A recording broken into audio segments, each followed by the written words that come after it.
Hi guys! Okay, ang dami ko ngayon tuloy nalalaman.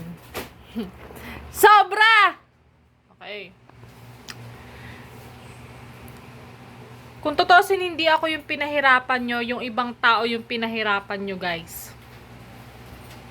Doon sa isang grupo ha. Okay, basta kilala nyo na sarili nyo.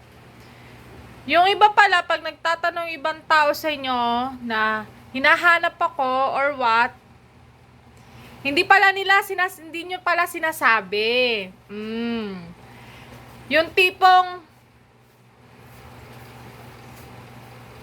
nagkitaan na, nakita ng isa't isa, dire-diretso lang sila, tapos hindi na pala nila sinasabi sa akin. Ayan, nakikita kayo sa mga kaanuhan nyo, kaplastikan, okay? Pag nagtanong na sa akin yung tao, doon na nila malalaman ng katotohanan. Natanong ako, nasabi ba sa iyo, me, or sis, or what? Ano?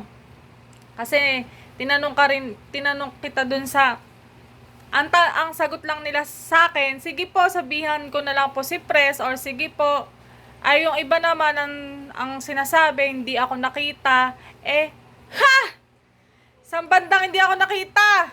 Yung mata, baka mabulag. Huwag kayo, guys, ito tandaan nyo Huwag kayo magsisinungaling sa ibang tao na hindi nyo ako nakita. Baka sunang ay kakarma nyo, mabulag kayo. Kasi, yung school naman, maliit yan. Imposibleng hindi ako makikita. At saka lalo na, ka-section ko.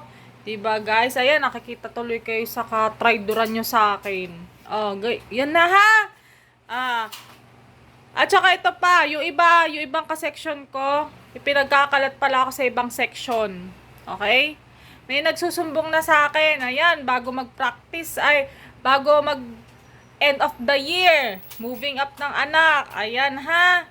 Oh, yung mga pinagkikwentuhan nyo sa ibang tao, nakakarating din sa akin, mga kalokohan nyo. Ayan. Kasi, naging mabuting kaibigan ako sa inyo, pero anong ginagawa nyo? Kung totoosin, kayo tuloy ang nasasabihan na masamang tao kaysa ako. Sa ginagawa nyo kasing kwento, imbis na ako yung masiraan nyo, kayo tuloy ang nakikwentohang hindi maganda. Kasi kilala ako ng mga tao. Imposibleng kahit anong sira nyo sa akin sa ibang tao, baliwala yan. Kilala ako ng tao. Ayan tuloy. Kayo tuloy na nasisira. Hindi ako. Yan. Kalakwento. Kung kani-kanino. Hay nako. Bahala na si God.